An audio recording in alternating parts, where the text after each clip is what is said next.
Welcome back to Your Yankee Chronicle. I'm your host, Abby Peel.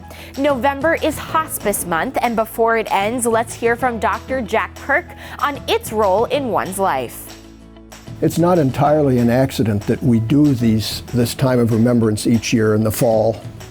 Autumn in New England is such a time of beauty and grandeur, and also a time, though, of poignancy and ambivalence as we reflect on what's coming immediately on the heels of all of this beauty, namely the cold, dark months of winter, which makes autumn a very apt metaphor for the course of our human lives as we and our loved ones pass from the relative power and beauty of our younger years towards those closing chapters of our lives. Robert Frost knew quite a bit of the passage of the seasons in northern New England, and he expressed it powerfully in one of his poems called Reluctance, which I'd like to just share with you. Quote, "Out through the fields and the woods and over the walls I have wended. I've climbed the hills of view and looked over the world and descended. I've come by the highway home, and lo, it has ended. And the leaves are all dead on the ground, save those that the oak is keeping, to ravel them one by one and let them go scraping and creeping out over the crusted snow while others are sleeping. And the dead leaves lie huddled and still, no longer blown hither and thither. The last lone aster is gone, and the flowers of the witch hazel wither. The heart is still aching to seek, but the feet question, whither? Ah, when to the heart of man was it ever less than a treason to go with the drift of things and yield with a grace to reason, to bow and accept the end of a love or a season?"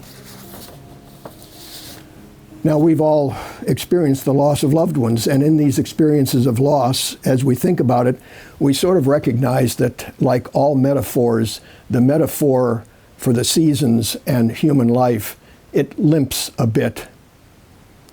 For even the coldest and longest winter is always followed eventually, even in New England, by spring. So how do we who've lost a loved one imagine spring coming in the aftermath of the apparent finality of this death, this loss? This is the struggle we all face as we grieve the departure of a parent, a sibling, a spouse, a friend, or even, God forbid, a child. At times we can be intellectually grateful for the death of a loved one to end a long suffering period perhaps in their life, but we still have our grief to deal with. We know that time can be an ally, but what can we do to alleviate our own suffering until time finishes its work? And how might we lessen the time needed for our recovery from the grief? Sharing our grief with others is certainly one part of the path, but it's still a most complicated path, and one which plays out in unique ways with unique circumstances and situations with each loss of a loved one. For some grieving loved ones, the strategy is to try to forget, to exclude and avoid memories and reminders of the lost loved one. But this is usually an unfortunate strategy, and there are no simple answers to how to go through the grieving process. It takes work. It takes work. Perhaps you've heard of or know of John O'Donoghue, a now deceased Irish poet and essayist, who put it very beautifully in his Book of Blessings, the name of the book, To Bless the Space Between Us.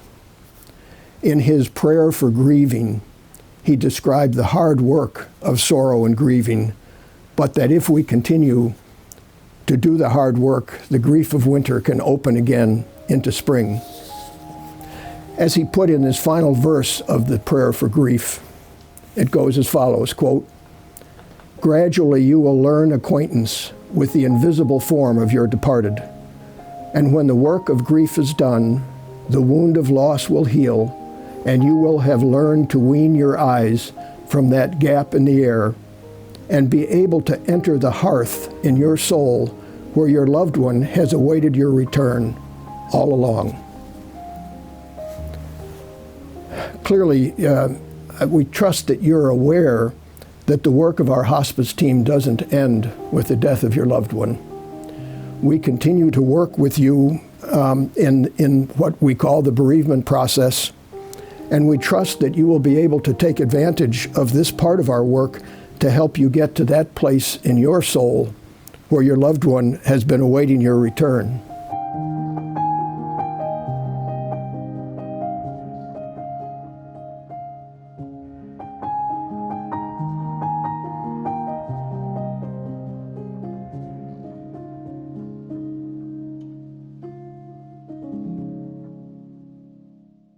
What a great service. When we return, our camera will be at the Library Arts Center in Newport to hear about their fundraising Gallery of Gifts. Stay with us now as we bring you a few words from the local businesses that are still with us, even during these ever-changing times.